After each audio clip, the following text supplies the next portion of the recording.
Hey, SVC football fans, this is Shane Combs, SVC Sports Talk Plus, coming at you here as we transition from week 3 to week 4, which obviously inside of Valley football means that we're going from non-conference play into conference play.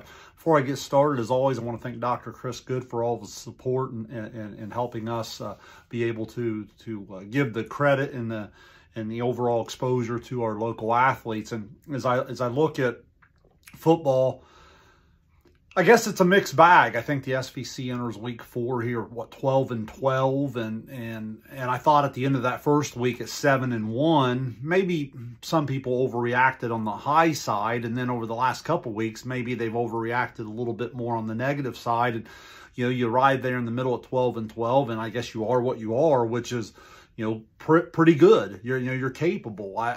What's funny about the non-league schedule, I say it over and over and over, is scheduling. A lot of times a team, you take Zane Trace and Westfall, they're combined, 1-5, but you look at who they play, and I think those are some dangerous football teams. I look at Adina at 2-1. I would argue that I was more impressed with their week 3 loss to Amanda than maybe I was in their first 2 wins to start the season. So obviously, Paint Valley at 3-0 with the really impressive win over West Jeff. Piketon at 2-1. I got the impression they were a little bit disappointed with that week 2 loss. That was a game they felt like maybe they should win. So again, you go up and down the line.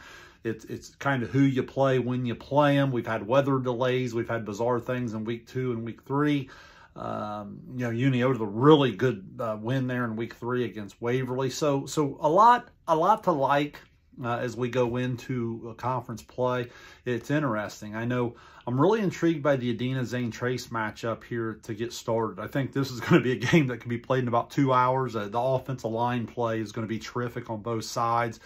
I really believe it's going to be the team that can run the football and really kind of establish their identity against the opponent. Both teams appear to want to do a little bit of the same thing, and I think Silas Stewart's an outstanding football player. He's had some really good performances here early on.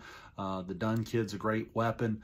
Maybe it is a home run type of play that's going to be needed in a game that could be 3, 4, 5, 6 yards at a time. Maybe, again, it is a Dunn or someone like that in terms of the big play. We know what Adina brings with their great running backs, but again, pay attention to the offensive line on both sides in that one.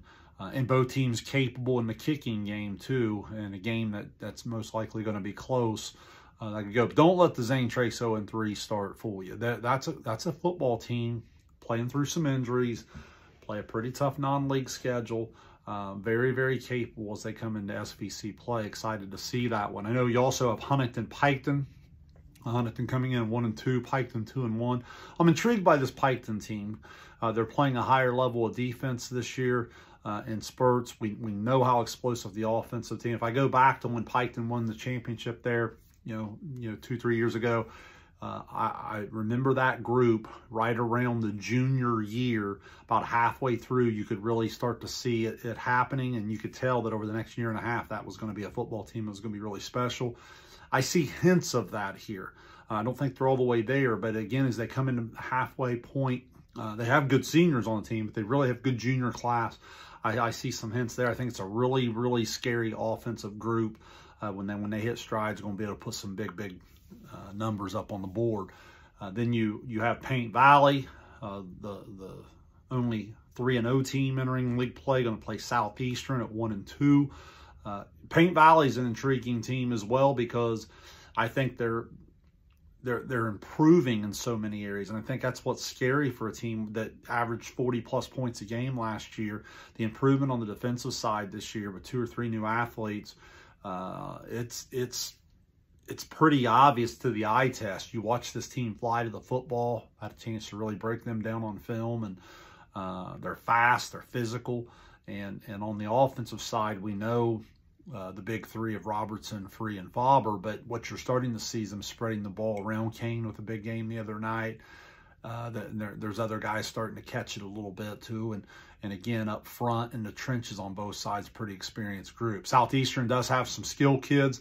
I'm anxious to see if Southeastern, as they get into league play defensively, can hold up and not allowing the big number on the other side, because I do think Southeastern will score some points.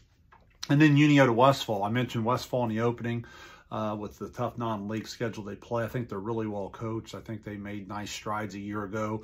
Uniota, I'll be honest, Uniota's a team I'm still trying to figure out its identity. I had kind of a thought in the off season, and then it kind of changed in the preseason. So now as we get into the non-conference play and enter into league play, still trying to figure it out. They certainly can throw it around the yard. The Coy kid is putting up some big numbers. You know, Braden and Hoops and Zikafus. Those are some names. Obviously, Cutright, we know from last year, he was involved in a big play again defensively the other night.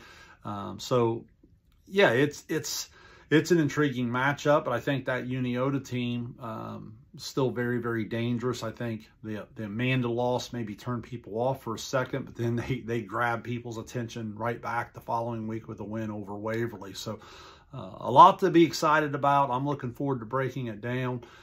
Try to come at you each week with a little bit of feedback, highlight some of the kids, some of the performances.